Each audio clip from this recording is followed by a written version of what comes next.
Hello friends, எல்லோருக்கும் வணக்கம். Welcome to young investor channel. Markets பார்த்துருப்பீங்க. ஸோ இன்றைக்கும் மார்க்கெட் பார்த்தீங்கன்னா பாசிட்டிவ் ட்ரெண்டில் தான் இருக்குது. ஸோ ஃப்ரைடே, அதாவது இன்றைக்கி இந்த வாரத்தில் லாஸ்ட்டு மார்க்கெட்டு ஸோ ஒரு பாசிட்டிவ் ட்ரெண்டில் தான் க்ளோஸ் ஆயிருக்கு. நிஃப்டி 50 81 பாயிண்ட்ஸ் பாசிட்டிவில் இருக்குது. 25,630 பாயிண்ட்ஸில் ட்ரேட் ஆகிட்டு இருக்கு. சென்செக்ஸ் 272 பாயிண்ட்ஸ் பாசிட்டிவில் இருக்குது. 84,028 பாயிண்ட்ஸில் ட்ரேட் ஆகுது. பேங்க் நிஃப்டி 226 பாயிண்ட்ஸ் பாசிட்டிவ் இருக்குது. 57,432 பாயிண்ட்ஸில் ட்ரேட் ஆகுது. இது போக பேங்க் நிஃப்டியில் இண்டஸ்இண்ட் பேங்க் இன்றைக்கி ஒரு நல்ல பெர்ஃபார்மன்ஸ். அதுக்கு புதுசாக சிஇஓ பார்த்தீங்கன்னா ஆக்சிஸ் பேங்க்கில் இருக்கவர் அப்பாயின்ட் பண்ண போகிறாங்க அப்படிங்கிற ஒரு பேச்சு இருக்குது. ICICI Bank 1.5% positive. State Bank of India 1% பாசிட்டிவில் இருக்குது. Bank of Baroda, IDFC First Bank, Kotak Mahindra Bank, Punjab National Bank இதெல்லாம் ஃப்ளாட் பாசிட்டிவில் இருக்குது. Canara Bank, HDFC Bank, Axis Bank இதெல்லாமே பார்த்தீங்கன்னா ஃபெடரல் பேங்க் இதெல்லாம் ஒரு ஃப்ளாட் நெகட்டிவில் இருக்குது. ஏயூ ஸ்மால் ஃபைனான்ஸ் பேங்க் ஒரு 1% நெகட்டிவ் ட்ரெண்டில் மூவ் ஆகிட்டு இருக்குது. ஃபஸ்ட்டு பார்த்தீங்கன்னா பெட்ரோநெட் எல்என்ஜி இன்றைக்கி 3% வரைக்கும் பாசிட்டிவ் போச்சு. 310 ரூபா வரைக்கும் போச்சு. கடைசியில் இப்போ 303 ரூபாவில் ட்ரேட் ஆகிட்டு இருக்கு. இதோட ஹையஸ்ட் பீக்குன்னு பார்த்தீங்கன்னா 384 ரூபா வரைக்கும் போச்சு. நம்ம 300 பிலோ, அதாவது 210 ரூபா, நான்லாம் 250 வரைக்கும் அதிகபட்சமாக கன்சிடர் பண்ணேன். இப்போ இன்றைக்கி 3% மேலே போனதுக்கு ரீசன் பார்த்தீங்கன்னா ஐசிஐசிஐ செக்யூரிட்டிஸ் அப்கிரேட் பண்ணியிருக்கிறாங்க. ஆட் ரேட்டிங் கொடுக்குறாங்க. 330 ரூபா டார்கெட் ப்ரைஸு. 10% மேலே போகும்னு சொல்கிறாங்க. அவங்க மென்ஷன் பண்ணுற ரீசன்ஸ் ஒன்று, எல்என்ஜி ப்ரைஸ் பார்த்தீங்கன்னா கொஞ்சம் மாடரேட்டாக இம்ப்ரூவ் ஆகிட்டு வருது. Dahej terminal expansion financial 26 first ஹாஃபில் அது கம்ப்ளீட் ஆகும். ஸோ அதோட கெப்பாசிட்டி 5 மில்லியன் டன்ஸ் ஆட்டி இன்க்ரீஸ் ஆகும். LNG prices Kochi Bengaluru pipeline project commercial இது கேலண்டர் இயர் 2025 அதுவும் கம்ப்ளீட் ஆகும்னு சொல்கிறாங்க. ஸோ அந்த பேசிஸில் பார்த்தீங்கன்னா இந்த பங்கோட ஃபேர் வேல்யூவேஷன் அப்கிரேட் பண்ணுறாங்க. நெக்ஸ்ட்டு 10% மேலே போகும். அதாவது 330 ரூபா வரைக்கும் டார்கெட் ப்ரைஸ் மென்ஷன் பண்ணுறாங்க. இது பெட்ரோநெட் எல்என்ஜியை பொறுத்த வரைக்கும் அப்டேட்டு. செக்டார் வைஸ் பார்த்தீங்கன்னா cement, energy, banking, auto, service, BSc bank, BSc, infra, finance, pharma இதெல்லாம் பாசிட்டிவில் இருக்குது. கன்சியூமர், ரியாலிட்டி, டெக்னாலஜி, மெட்டல் இதெல்லாம் நெகட்டிவில் இருக்குது. ஆனால் டெக்னாலஜி ஸ்டாக்ஸும் இன்றைக்கி மேலே போச்சு. ஐடி ஸ்டாக்ஸ் எல்லாமே ரீசன் பார்க்கும்போது ஃபெட்டோட நெக்ஸ்ட் மீட்டிங்கில் ரேட் கட் இருக்கும் அப்படிங்கிற எக்ஸ்பெக்டேஷனில் பார்த்தீங்கன்னா டெக்னாலஜி ஸ்டாக்ஸ் எல்லாமே, IT stocks, Wipro, Tech Mahindra, HCL Technologies, Infosys, TCS இதெல்லாமே பாசிட்டிவில் தான் இருந்துச்சு. மதியானத்துக்கு அப்புறம் பார்த்தீங்கன்னா ஹெச்எல் டெக்னாலஜிஸ் மட்டும் ஒரு ஃப்ளாட் பாசிட்டிவில் இருக்குது. ரிமைனிங் ஐடி ஸ்டாக்ஸ் எல்லாமே ஒரு ஃப்ளாட் நெகட்டிவ் ட்ரெண்டில் ட்ரேட் ஆகிட்டு இருக்கு. இது போக சிமெண்ட் ஸ்டாக்ஸ் பாசிட்டிவ் போகிறதுக்கு ரீசன் ஒன்று, அல்ட்ராடெக் சிமெண்ட் நல்லா பெர்ஃபார்மன்ஸ் பண்ணிச்சு. அவங்க அவங்களோட மாய்கார் யூனிட்டில் கெப்பாசிட்டி எக்ஸ்பென்ஷன் பண்ணுறாங்க. 1.8 மில்லியன் டன்ஸ் பர் கெப்பாசிட்டி எக்ஸ்பென்ஷன் பண்ணுறாங்க. ஸோ இந்த பேசிஸில் பார்த்தீங்கன்னா அந்த பங்கு அல்ட்ராடெக் சிமெண்ட் ஒரு நல்ல பெர்ஃபார்மன்ஸ். இது போக சிமெண்ட் ஸ்டாக்ஸ் இன்றைக்கி மோஸ்ட்லி ஏசிசி எல்லாம் 6% வரைக்கும் மேலே போச்சு. JK Lakshmi, Shree cement reason பார்த்தீங்கன்னா அது ஒரு பாசிட்டிவ் அவுட்லுக் இருந்திருக்கு நைட் சிமெண்ட் ஸ்டாக்ஸுக்கு. அந்த பேசிஸில் சிமெண்ட் ஸ்டாக்ஸ் ஒரு நல்ல பெர்ஃபார்மன்ஸ் பண்ணியிருக்கு மார்க்கெட்டில். பட் இப்போ கொஞ்சம் டவுன் ட்ரெண்டில் தான் ட்ரேட் ஆகிட்டு இருக்குது. இண்டஸ்இண்ட் பேங்க் இன்றைக்கி 6 அடிச்சிருக்கு மார்க்கெட்டில். 881 ரூபா வரைக்கும் ஹை போயிருக்கு. இப்போ பார்த்தீங்கன்னா ஒரு 858 ரூபாவில் ட்ரேட் ஆகிட்டு இருக்கு இண்டஸ்இண்ட் பேங்க். என்ன ரீசன் அப்படின்னு சொல்லி பார்க்கும்போது ஆக்சிஸ் பேங்கோட ராஜீவ் ஆனந்த் இண்டஸ்இண்ட் பேங்கோட சிஓ ரோலுக்கு ஒரு ஸ்ட்ராங் கேண்டிடேட்டாக இருப்பாங்க அப்படின்னு சொல்கிறாங்க. பட் அது இல்லாமல் இந்த ரோலுக்கு ராகுல் சுக்லா, ஹெச்டிஎஃப்சி பேங்கோட ராகுல் சுக்லா, பஜாஜ் ஃபினான்ஸோட அனுப் ஷாஹா இவங்க எல்லாமே பார்த்தீங்கன்னா போட்டி போடுறாங்க அப்படிங்கிற ஒரு அப்டேட் வந்திருக்குது. பட் ஆக்சிஸ் பேங்கோட ராஜீவ் ஆனந்தோட நேம் வந்தோடனே இந்த ஸ்டாக் பார்த்தீங்கன்னா 4% அப்பர் சர்க்கியூட் அடிச்சிருக்குது. மேபி அவர் தான் செலக்ட் ஆவார்னு நினைக்கிறேன் இப்போ வந்திருக்க சோர்ஸ் படி பார்க்கும்போது. ஸோ இண்டஸ்இண்ட் பேங்க் நம்ம ரொம்பவே டிப்பில் கன்சிடர் பண்ணோம். நிறைய பேர் பயந்துட்டு இருந்தோம். ஸோ இப்போ பார்த்தீங்கன்னா கிட்டத்தட்ட விரைவில் 1000 தாண்டும் அப்படின்னு சொல்லி எக்ஸ்பெக்ட் பண்ணுறேன். ஐ திங்க் 52 லோ ஆல்ரெடி இருந்த 52 ஹையும் அது பீட் பண்ணி மேலே வரும்னு எக்ஸ்பெக்ட் பண்ணுறோம். ஸோ வெயிட் பண்ணி பார்க்கலாம். இது இண்டஸ்இண்ட் பேங்க் பார்த்தீங்கன்னா கன்சிடர் பண்ணதுக்கு ஒரு நல்ல ரிட்டர்ன்ஸ் நமக்கு கொடுத்துட்டே வருது. நெக்ஸ்ட்டு கெயிலில் என்ன ஒரு அப்டேட்னா அதில் பார்த்தீங்கன்னா அந்த கேஸுக்கான டேரிஃப் ஹைக் இருக்கும். ஸோ அந்த பேசிஸில் அந்த பங்கு மேலே போகும் அப்படின்னு சொல்லி எக்ஸ்பெக்ட் பண்ணுறாங்க. ஜெஃப்ரீஸ் 34% இந்த பங்கு மேலே போகிறதுக்கு சான்ஸ் இருக்குது. இந்த கெயில் மார்க்கெட்டில் 190 ரூபா வரைக்கும் போச்சு. இப்போ வரைக்கும் 2.5% பாசிட்டிவில் தான் இருக்குது. கெயிலுக்கு ஜெஃப்ரீஸ் பைக்கால் கொடுக்குறாங்க. 210 ரூபா டார்கெட் ப்ரைஸ் சொல்கிறாங்க. இப்போ இருக்க சுச்சுவேஷன் 12% மேலே போகும் அப்படிங்கிற எக்ஸ்பெக்டேஷன் சொல்கிறாங்க. பட் இந்த டேரிஃப் ரிவிஷனால் ப்ராஃபிட்டபிலிட்டி இம்ப்ரூவ் ஆகுது அப்படிங்கிற பட்சத்தில் 235 250 ரூபா வரைக்கும் போகும் அப்படின்னு சொல்லி அப்டேட் கொடுக்குறாங்க. ஸோ வெயிட் பண்ணி பார்க்கலாம். ஸோ அந்த இதில் ஜெஃப்ரீஸ் பார்த்தீங்கன்னா 34% டார்கெட் ப்ரைஸ் சொல்லியிருக்கிறாங்க. ஸோ இது கெயில் கம்பெனியை பொறுத்த வரைக்கும் அப்டேட்டு.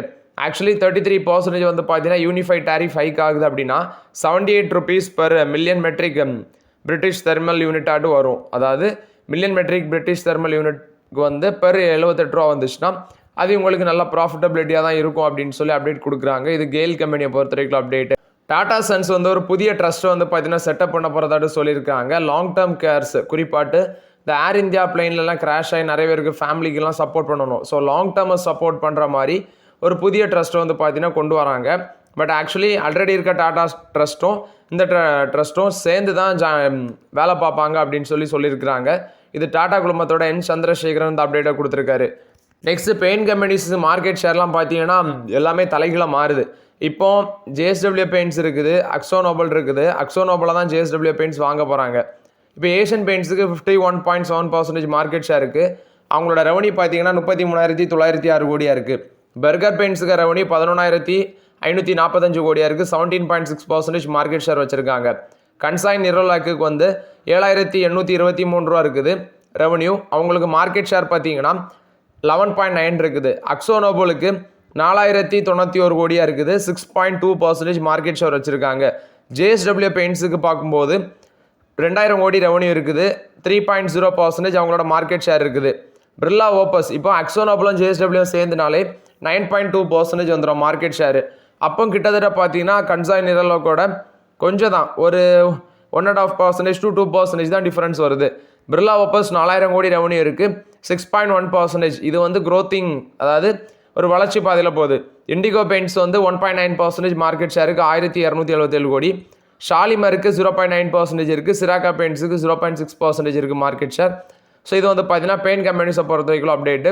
விரைவில் ஜேஎஸ்டபிள்யூ பெயிண்ட்ஸும் அக்ஸோ நோபலும் சேர்ந்தாங்கன்னா கன்சாய் நிரோலாக்க பீட் பண்ணுவாங்க. அடுத்து பர்கர் பெயிண்ட்ஸ் தான் டார்கெட்டு. இந்த கேப்பில் பிர்லா ஓப்பஸோட க்ரோத் எப்படி இருக்கும்னு நம்ம கவனிக்க வேண்டியிருக்கு. ஏன்னா அவங்க ரேப்பிடாக எக்ஸ்பென்ஷன் பண்ணிட்டு வராங்க. மேபி அவங்களும் பார்த்தீங்கன்னா ஜேஎஸ்டபிள்யூ பெயிண்ட்ஸ் பர்கர் பெயிண்ட்ஸுக்கு ரொம்பவே டஃப்னஸ் கொடுக்க சான்ஸ் இருக்குது. மார்க்கெட்டில் லீடராக இருக்கிற ஏஷியன் பெயிண்ட்ஸுக்கும் டஃப்னஸ் கொடுக்க சான்சஸ் இருக்குது. ஐசிசி பேங்க் வந்து 2% வந்து ஸ்டேக் வந்து ரைஸ் பண்ணியிருக்கிறாங்க ஐசிசி ப்ருடென்ஷியல் அசட் மேனேஜ்மெண்ட் கம்பெனியில். ஸோ ஆக்சுவலி இப்போ வந்து பார்த்தீங்கன்னா 2% இந்த அசட் மேனேஜ்மெண்ட் கம்பெனியில் இன்க்ரீஸ் பண்ணியிருக்கிறதா அப்டேட் சொல்கிறாங்க. ஐசிசி பேங்க் டிவிடெண்ட் அனௌன்ஸ்மெண்ட் பண்ணியிருந்தாங்க. 11 ரூபா பார்த்தீங்கன்னா டிவிடெண்டு. அந்த டிவிடெண்டுக்கான ரெக்கார்ட் டேட் ஆகஸ்ட் 12 ஆகஸ்ட் 30 அந்த டிவிடெண்ட் வந்து பேமெண்ட் ஆகும் அப்படின்னு சொல்லியிருக்கிறாங்க. ஆக்சுவலி ஆகஸ்ட் 12 பார்த்தீங்கன்னா ரெக்கார்ட் டேட்டு. ஆகஸ்ட் 30 அந்த டிவிடெண்ட் வந்து பேமெண்ட் ஆகும்னு சொல்லியிருக்கிறாங்க. இது ஐசிசி பேங்க் பொறுத்த வரைக்கும் அப்டேட்டு. நிஃப்டி 50 இண்டெக்ஸில் ரீபேலன்சிங் நடக்க இருக்குது. இதில் நிறைய ஸ்டாக்ஸில் இன்ஃப்ளோ நடக்கும், அவுட்ஃப்ளோவும் நடக்கும். இப்போ ஐசிசி பேங்க்குக்கு $33 மில்லியன் இன்ஃப்ளோ நடக்க சான்சஸ் இருக்குது. பாரதி ஏர்டெலுக்கு $32 மில்லியன் அளவுக்கு இன்ஃப்ளோ நடக்க சான்சஸ் இருக்குது. பஜாஜ் ஃபினான்ஸுக்கு $15 மில்லியன் இன்ஃப்ளோ நடக்க சான்சஸ் இருக்குன்னு சொல்லியிருக்காங்க. வெயிட்டேஜ் இன்க்ரீஸ் ஆகும். அது மாதிரி விப்ரோக்கு $1 மில்லியன் வந்து இன்ஃப்ளோ நடக்க சான்சஸ் இருக்குது. அல்ட்ராடெக் சிமெண்ட்டுக்கு வந்து $11 மில்லியன் இன்ஃப்ளோ நடக்க சான்சஸ் இருக்குது. இது போக மஹிந்திரா அண்ட் மஹிந்திராக்கு $7 மில்லியன் அவுட்ஃப்ளோ நடக்கும்னு சொல்கிறாங்க. இன்ஃபோசிஸுக்கு $5 மில்லியன் அவுட்ஃப்ளோ நடக்கும்னு சொல்கிறாங்க. ஐடிசிக்கு $4 மில்லியன் பார்த்தீங்கன்னா அவுட்ஃப்ளோ நடக்கும்னு சொல்லிடுறாங்க. ஸோ இதெல்லாம் வந்து ஹெச்டிஎஃப்சி பேங்க் அவங்களுக்கும் ஒரு $10 மில்லியன் வந்து பார்த்தீங்கன்னா இன்ஃப்ளோ நடக்கும் அப்படின்னு சொல்லி அப்டேட் கொடுக்குறாங்க. இதில் ஹெச்டிஎஃப்சி பேங்கும் ஐசிசி பேங்கும் பார்த்தீங்கன்னா அதிக அளவில் இன்ஃப்ளோ கிடைக்கும். இன்ஃபோசிஸுக்கும் ஐடிசிக்கும் பார்த்தீங்கன்னா அவுட்ஃப்ளோ கிடைக்கும். ஸோ இது வந்து பார்த்தீங்கன்னா நிஃப்டி 50 இண்டெக்ஸ் ரீபேலன்சிங்கை பொறுத்த வரைக்கும் அப்டேட்டு. ஹெச்டிபி ஃபினான்ஷியல் சர்வீஸோட ஐபிஓ Day 3ல் 6x அந்த டைம்ஸில் வந்து பார்த்தீங்கன்னா அது சப்ஸ்கிரைப் ஆகிருக்கு. QIB போர்ஷன் 14x அந்த ரேஞ்சில் புக் ஆகிருக்கு. நானும் 2 லாட் அப்ளை பண்ணியிருக்கிறேன். எனக்கு 1 லாட் கிடச்சா கூட பிரச்சனை கிடையாது. ஆனால் கிடைக்குமான்னு தான் டவுட்டு. நான் 2 லாட் இன்றைக்கி அப்ளை பண்ணேன். ஸோ கிடைக்குதான்னு பார்க்கலாம். SBI வந்து பார்த்தீங்கன்னா 5,000 கோடி Tier 2 பாண்ட்ஸ் மூலமாட்டு ஆகஸ்ட்டில் நாங்கள் ஃபண்ட் ரைஸ் பண்ண போகிறதாட்ட அப்டேட் கொடுத்துருக்காங்க. 15 இயர் மெச்சூரிட்டி. ஸோ 5,000 கோடி ரைஸ் பண்ண போகிறதாட்டு சொல்லியிருக்கிறாங்க. பேங்க் ஆஃப் இந்தியா 2,000 கோடி இன்ஃப்ராஸ்ட்ரக்சர் பாண்ட்ஸ் மூலமாட்டு இந்த ஃபிசிக்கல் இயரில் ரைஸ் பண்ண போகிறதாட்டு சொல்லியிருக்காங்க. 20,000 கோடி ஆக்சுவலி இன்ஃப்ராஸ்ட்ரக்சர் ப்ராஜெக்ட்டுக்கு ஃபண்ட் பண்ணுறதுக்கு வேண்டி நாங்கள் வந்து ரைஸ் பண்ணுறோம் அப்படின்னு சொல்லி அப்டேட் கொடுத்துருக்காங்க இன்ஃப்ராஸ்ட்ரக்சர் பாண்ட்ஸ் மூலமாட்டு. அசாமில் ஓஎன்ஜிசியோட அந்த வெல்லில் பார்த்தீங்கன்னா கேஸ் லீக்கேஜ் இருந்துச்சு. ஸோ இப்போ ஹர்தீப் சிங் பூரி என்ன சொல்கிறாருன்னா ஜூன் 27 சிவசாகர் டிஸ்ட்ரிக்டில் எந்தவித இன்ஜுரிஸ் யாருக்குமே வரல அப்படின்னு சொல்லி அப்டேட் கொடுத்துருக்காரு. அதாவது பெருசாட்டு ஃபயர்ஸ் எதுவுமே ஆகலை, இன்ஜுரிஸ் யாருக்கும் ஏற்படலை அப்படின்னு சொல்லி ஓஎன்ஜிசி தரப்புலேருந்து விளக்கம் கொடுத்துருக்காங்க. ஸோ இதை வந்து ஆயில் மினிஸ்டர் தரப்புலேருந்தே விளக்கம் கொடுத்துருக்காங்க. நெக்ஸ்ட்டு பார்த்தீங்கன்னா டாடா பவர் வந்து மும்பையில் சில ஏரியாஸில் பவர் டிஸ்ட்ரிபியூஷனுக்கு லைசன்ஸ் எதிர்பார்த்துருக்காங்க மகாராஷ்டிரா ஸ்டேட் எலக்ட்ரிசிட்டி போர்டுட்டு அப்படின்னு சொல்லி அப்டேட் வந்துருக்குது. ரீசன் பார்க்கும்போது மகாராஷ்டிராவில் இன்னும் பார்த்தீங்கன்னா சில இடத்துல வந்து எலக்ட்ரிசிட்டி ப்ரொவைட் பண்ணாமல் தான் இருக்குது. குறிப்பாட்டு புலூண்டு, பாண்ட் அப்பு, அடுத்தது வந்து பார்த்தீங்கன்னா சில ஏரியாஸ் இருக்குது மும்பையில். ஸோ அந்த ஏரியாஸில் எலக்ட்ரிசிட்டி ப்ரொவைட் பண்ணுறதுக்கு எங்களுக்கு லைசன்ஸ் கொடுங்க அப்படின்னு சொல்லி டாடா பவர் தரப்பில் வந்து எதிர்பார்க்குறாங்க. ஆக்சுவலி டாடா பவர் வந்து லாஸ்ட் 5 இயர்ஸில் 770%, 770% ரிட்டர்ன்ஸ் கொடுத்துருக்கு. இதில் 200 சம்திங்லாம் வாங்கினேன், 400 தாண்டி போச்சு. இப்போ வந்து பார்த்தீங்கன்னா வேல்யூஷன் ஜாஸ்தியாக இருக்குது. Indian oil corporation 3 dividend announcement பண்ணியிருந்தாங்க. ஆகஸ்ட் 8 ரெக்கார்ட் டேட் ஃபிக்ஸ் பண்ணியிருக்கிறாங்க. ஜியோ ஃபினான்ஷியல் சர்வீஸ் இன்னைக்கு 5% அப்பர் சர்க்யூட் அடிச்சிருந்துச்சு. ஜியோ பிளாக் ராக்கு இவங்க 2 பேரும் சேர்ந்து பார்த்தீங்கன்னா ப்ரோக்கிங் பிஸ்னஸ் லான்ச் பண்ணுறதுக்கு செபி இப்போ அப்ரூவல் கொடுத்துருக்காங்க. ஸோ அந்த பேசிஸில் Jio financial service like 5% positive ட்ரெண்டில் போயிட்டுருக்கு. ஸோ ஜியோ ஃபினான்ஷியல் சர்வீஸுக்கு இப்போ மியூச்சுவல் ஃபண்ட் பிஸ்னஸுக்கு அப்ரூவல் கிடச்சிருக்கு, ப்ரோக்கிங் பிஸ்னஸுக்கு அப்ரூவல் கிடச்சிருக்கு. Next Jio payments bank digital மூலமாட்டு அந்த பேமெண்ட்ஸ் அதுக்கும் பார்த்தீங்கன்னா அப்ரூவல் கிடச்சிருக்கு. ஸோ எல்லாம் அப்ரூவல் கிடச்சிருக்கு. பட் இவங்க அந்த பிஸ்னஸ் எப்படி பண்ணுறாங்க, எப்படி ப்ராஃபிட்டபிலிட்டி இருக்குது, எப்படி ரெவன்யூ இன்க்ரீஸாக இருக்குது, அதை பார்த்துட்டு தான் இதை ஃபோக்கஸ் பண்ண முடியும். ஸ்விக்கி வந்து ஜெப்டோ கேஃபேக்கு வந்து பார்த்தீங்கன்னா ரிப்ளை கொடுத்துருக்காங்க.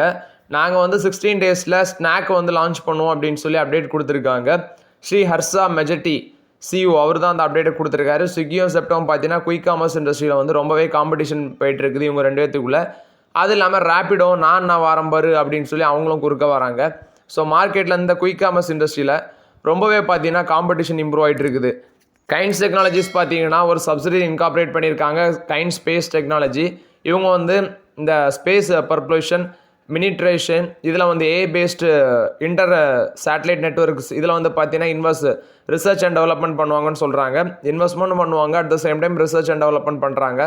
ஸோ இது வந்து ஸ்பேஸ் சேட்டலைட்டை வந்து டெவலப் பண்ணுறதுக்கு வந்து சப்சிடி இன்கார்பரேட் பண்ணுறோன்னு சொல்லி கைன்ஸ் டெக்னாலஜிஸ் தரப்பில் வந்து அப்டேட் கொடுக்குறாங்க. அதானியோட அதானி கோனெக்ஸ் பிரைவேட் லிமிடெட் இருக்குது. இது அதானி என்டர்பிரைசஸோட one of the joint venture company. இந்த ஜாயின்ட் வெஞ்சர் கம்பெனி மூலமாட்டு கிராந்திக் ரியல்டர்ஸ் பிரைவேட் லிமிடெட் அப்படிங்கிற ஒரு கம்பெனியை 86 கோடிக்கு 100% ஸ்டேக் வந்து வாங்கியிருக்கிறாங்க. இந்த அக்யூசிஷன் வந்து ஆகஸ்ட் 26 கம்ப்ளீட் ஆகும்னு சொல்லியிருக்காங்க. இது அதானி குழுமம் கொடுத்த அப்டேட்டு. ஜாம்நகர் டிஸ்ட்ரிக்டில் பார்த்தீங்கன்னா ஓஎன்ஜிசியோட லேட்டஸ்ட் ரிஃபைனரி வந்து கிடைக்கும்னு சொல்கிறாங்க. சவுதி அரேபியா வந்து க்ரூட் ஆயில் சப்ளை பண்ணுவாங்க அப்படின்னு சொல்லி அப்டேட் கொடுத்துருக்காங்க. இது ஓஎன்ஜிசி கொடுத்த update. Next Punjab housing board இவங்க வந்து மீட்டிங் கண்டக்ட் பண்ணுறாங்க. ஆக்சுவலி 10,000 கோடி பார்த்தீங்கன்னா ஃபண்ட் ரைஸ் பண்ண போகிறதாட்ட அப்டேட் கொடுத்துருக்காங்க. ஸோ அதுக்கு வேண்டி விரைவில் மீட்டிங்கும் கூட்டுறாங்க. இது வந்து பிஎன்பி ஹவுசிங் ஃபைனான்ஸ் கொடுத்த அப்டேட்டு. வோடஃபோன் ஐடியாவும் பிஎஸ்என்எல்லும் மெர்ஜ் பண்ணாதான் அது வந்து பார்த்தீங்கன்னா சர்வேல் ஆகுறதுக்கு ரொம்பவே ஈஸியான வழி அப்படின்னு சொல்லி அப்டேட் கொடுக்குறாங்க. அனாலிஸ்ட் தான் அந்த அப்டேட்டை சொல்கிறது. ஏன்னா இப்போ 84,000 கோடி ஒர்த் ஆஃப் ஏஜிஆர் டியூஸ் பார்த்தீங்கன்னா பெண்டிங் இருக்குது வோடஃபோன் ஐடியாவுக்கு. ஆனால் பிஎஸ்என்எல் கவர்மெண்ட் கம்பெனி, கவர்மெண்ட் நினச்சா என்ன வேணாலும் பண்ணலாம். ஆனால் அந்த மெர்ஜர் சாத்தியமாங்கிறது டவுட்டாக தான் இருக்குது. நீங்கள் கமெண்டில் சொல்லுங்கள் சாத்தியமா இல்லையான்னு சொல்லி. நெக்ஸ்ட்டு கிட்டாச்சி எனர்ஜி இந்தியா வந்து 300 units of 760 kV transformers order வந்து பார்த்தீங்கன்னா பவர் கிட்ட வந்து வின் பண்ணியிருக்கிறாங்க. ஸோ இது வந்து 30 யூனிட்ஸ் ஆஃப் 765 kW டிரான்ஸ்ஃபார்மர்ஸ் இது வந்து பவர் கிட்ட வந்து இவங்க வின் பண்ணியிருக்கிறாங்க. ஜேஎஸ்டபிள்யூ பெயிண்ட்ஸ் பார்த்தீங்கன்னா ஃபைனல் பார்ட்னர்ஷிப் அந்த அக்ஸோனோபல் இந்தியாவை அக்யூசியேஷன் பண்ணுறதுக்கு விரைவில் அது கம்ப்ளீட்டேஷன் ஆகும் அப்படின்னு சொல்லி அப்டேட் கொடுக்குறாங்க. 9,000 கோடி அந்த டீலு விரைவில் அது கம்ப்ளீட் ஆகும்னு சொல்கிறாங்க. என்டிபிசி 3300 மெகாவாட் பார் சூப்பர் தெர்மல் பவர் ப்ராஜெக்ட் வந்து ஜூலை 1 ஆப்ரேஷனலுக்கு வரும் அப்படின்னு சொல்லி அப்டேட் கொடுத்துருக்காங்க. So commercial supply July 1 start ஆகும். இது பீகாரில் தான் பார்த்தீங்கன்னா ரன் பண்ணிகிட்டு இருக்காங்க. இது என்டிபிசி கொடுத்த ஓவரால் அப்டேட்ஸு. ஐடிபிஐ பேங்கோட அந்த டைவர்ஸ்மெண்ட்டும் விரைவில் கம்ப்ளீட் ஆகும்னு சொல்கிறாங்க. கவர்மெண்ட் சோர்சஸ் கொடுக்குற update. Share purchase agreement final approval இருக்குது. ஃபைனல் அப்ரூவல் ஆச்சுன்னா இதுவும் பார்த்தீங்கன்னா விரைவில் டைவர்ஸ்மெண்ட் பண்ணுவாங்க government. So okay friends, actually இந்த வீடியோவில் சில இம்பார்ட்டன்ட் அப்டேட்ஸ் எல்லாமே டிஸ்கஸ் பண்ணோம். இந்த வீடியோ உங்களுக்கு பயனுள்ளதாக இருந்துச்சுன்னா லைக் பண்ணுங்கள், சப்ஸ்கிரைப் பண்ணுங்கள், கமெண்ட் பண்ணுங்கள். Okay friends, thank you.